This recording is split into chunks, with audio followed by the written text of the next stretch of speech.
100 बातों की एक बात, सियासी मामला अपनी जगह, लोगों से पूछे तो लोगों को जिस चीज़ ने मारे डाला है वो ज़ाहिर है महंगाई है।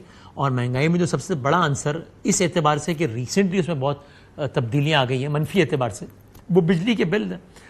और ऐसे में अचानक एक रोज़ गौहर एजाज साहब आते हैं और वो एक ट्वीट करते हैं, फिर उसके बाद बाकायदा डिस्कशन शुरू हो जाती है। वो ये कि भाई जिसका खुलासा है कि जनाब इंडिपेंडेंट पावर प्रोड्यूसर्स होते हैं, इनको IPPs कहते हैं, इनके जनाब मुआहदे होते हैं, ये मुआहदे बहुत गलत तरीके से हुए हैं। मैं ओवर सिंप्लीफाई कर रहा हूँ इसको। और जनाब मुआहदों का मतलब ये कि जनाब ये 1 मेगावाट बिजली प्रोड्यूस करें, यानी 1000 मेगावाट का प्लांट है लेकिन वो 1 मेगावाट भी पैदा करे तो अभी आपने उसको 1000 मेगावाट जितने पैसे देने हैं। कुछ तो ऐसे हैं जो एक भी पैदा नहीं कर रहे, 1 मेगावाट भी, फिर भी आप उसको जो वो पैसे देना है, चूँकि मुआहदे ऐसे हुए, इन मुआहदों को रिवर्स करें ताकि जो वो ये गवर्नमेंट को पैसे ना देने पड़े, ताकि बिजली के बिल सस्ते हो जाए। क्या ये मामला है ऐसा ही, इतना ही आसान है?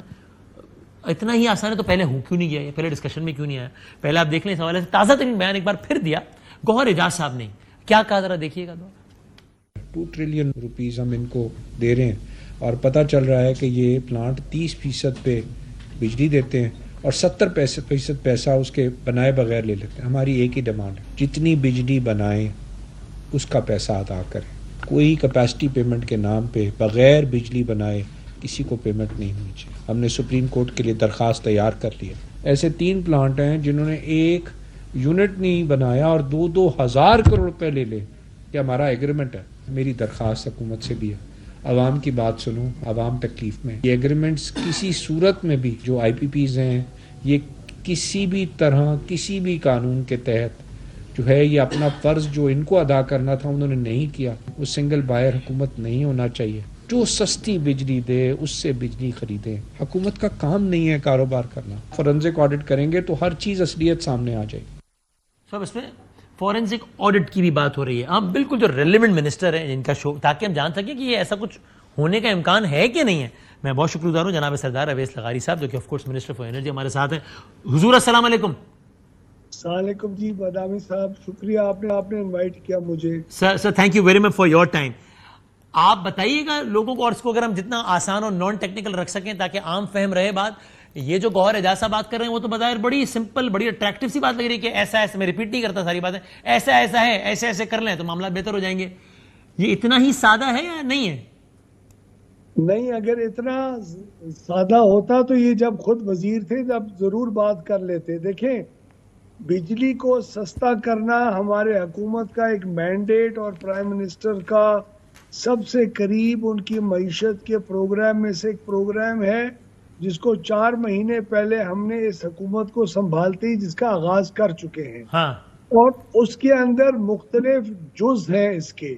एक है बिजली किस कीमत पे पैदा होती है, एक है किस कीमत पे उसके प्लांट्स को किराया दिया जाता है, जिसको कैपेसिटी पेमेंट कहते हैं, जिसके अंदर उसके कर्जे की वापसी भी होती है, उसका मुनाफा भी होता है, उसकी फिक्स्ड ऑपरेशन एंड मेंटेनेंस साल की भी होती है, और बाद में आता है बिजली की एनर्जी की कीमत।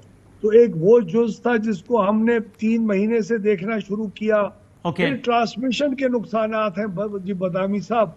इस वक्त हमारे सस्ते प्लांट बिजली पैदा करने वाले हैं जो कराची के गिरदो नवा में जिनको लगाया गया है, लेकिन वो ऊपर हमारे लोड सेंटर की तरफ बिजली की तरसील नहीं हो सकती हमारी ट्रांसमिशन लाइंस की वजह से। उससे हमें सालाना तकरीबन 225 अरब रुपए का, यानी 2.25 रुपए यूनिट का फायदा हो सकता है अगर उस हमने ट्रांसमिशन कंस्ट्रेंट को खत्म कर दिया। उसकी बदकिस्मती से बात कोई नहीं करता। फिर आपकी डिस्ट्रीब्यूशन कंपनीज हैं जो आपको 590 अरब रुपए सालाना का नुकसान दे रही हैं। फिर आपकी गैस की ऐसी फील्ड्स हैं जिसके ऊपर मजीद प्लांट को रीलोकेट करके सस्ती बिजली पैदा की जा सकती है, वो कोई नहीं हो रहा। तो हमने इस हुकूमत में आते हुए तकरीबन कोई 23, जिसमें से IPPs को देखना एक हिस्सा था। और सर अगर मैं इसको ओवर सिंप्लीफाई करने के लिए समझ सकूं कि मिनिस्टर साहब, ये पूरा जो बिजली का मसला है जो कि आपने तफसील से बता दिया, इसका कितना % रफली स्पीकिंग IPP कंट्रीब्यूट करता है? ये मैं आपको बताऊं।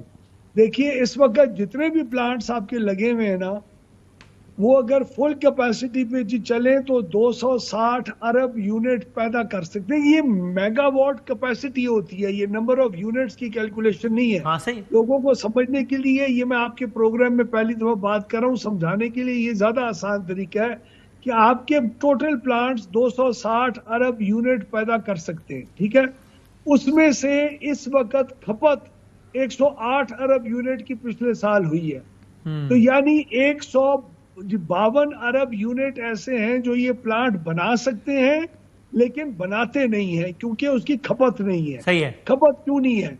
ये प्लांट्स लगाए गए हमारी गर्मियों की मांग को पूरा करने के लिए ताकि लोड शेडिंग ना हो। सही है। जून जुलाई अगस्त के अंदर वही मांग हमारे मुल्क के अंदर गर्मियों में, जहां आपकी फर्ज करें 30,000 मेगावाट की मांग है, वो गर्मियों में उसकी सर्दियों में 1/3 रह जाती है। ऐसे ही, ठीक। यानी आपके 5 महीने ऐसे होते हैं जब मांग 1/3 पे चल रही होती है। उन दिनों में वो प्लांट्स क्या करें? वो पैदावार ना करें तो क्या करें?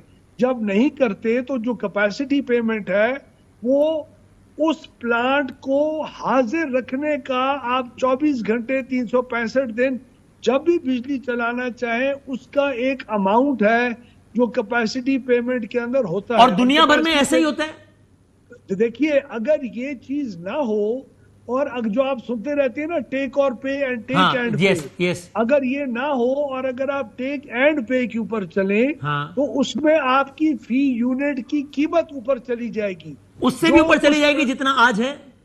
नहीं, उसके तकरीबन करीब पहुंच सकती है या उससे थोड़ी कम होगी अगर टेक एंड पे के ऊपर जाए। लेकिन ये मंसूबे जब लगाए गए बदामी साहब, वो उस वक्त डॉलर और इंटरेस्ट का रेट नीचे था।